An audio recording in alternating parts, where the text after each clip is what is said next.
2 years ആയി എൻ്റെ father മരിച്ചിട്ട്. ഞാനൊരു തുള്ളി കണ്ണുനീര് പോലും എനിക്ക് വന്നിട്ടില്ല. കാരണം എനിക്ക് പ്രഹസനം കാണിക്കാൻ വേണമെങ്കിൽ എനിക്ക് ഐ ഡിഡ്ന്റ് ഫീൽ എനിത്തിങ്. അപ്പോൾ ആ ഒരു സ്റ്റേജിൽ കൂടിയൊക്കെ കടന്നു വന്നതുകൊണ്ടായിരിക്കാം എനിക്കിങ്ങനെ ഞാൻ കുറച്ച് ബോസിയാണെന്ന് വെച്ചാൽ ബോസിയാണ്, എന്നാൽ തമാശയാണെന്ന് വെച്ചാൽ തമാശയാണ്. പക്ഷെ അതുകൊണ്ടായിരിക്കും പെങ്ങള് കുട്ടിക്ക് അച്ഛന്റെ സ്നേഹം കൂടെ കൊടുക്കുന്ന ഒരാങ്ങളായതല്ലേ? അയ്യോ, സത്യം പറഞ്ഞിട്ടുണ്ടെങ്കിൽ ഉണ്ടല്ലോ, ഞാനങ്ങനെ എനിക്ക് എനിക്ക് സ്നേഹിക്കാൻ അറിയാൻ പാടില്ല.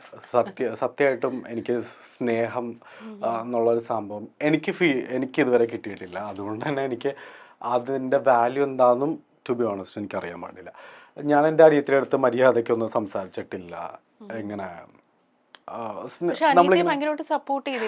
അനിയത്തി അതെ എനിക്കൊരു ഷൂസൊക്കെ വാങ്ങിച്ചു വെച്ചിട്ടുണ്ട്. സത്യം പറഞ്ഞിട്ടുണ്ടെങ്കിൽ നമ്മള് കെട്ടിപ്പിടിക്കുക, ഉമ്മ വയ്ക്കുക എന്നുള്ളതിലല്ല. ഞങ്ങള് തമ്മിൽ ഭയങ്കര സ്നേഹമാണ്. എന്നാ മുഖത്തോട് മുഖം നോക്കിയിട്ടുണ്ടെങ്കിൽ അടിച്ച് നിന്റെ കാരണം പൊട്ടിക്കുക, അങ്ങനത്തെ ഒരു സാധനമാണ്.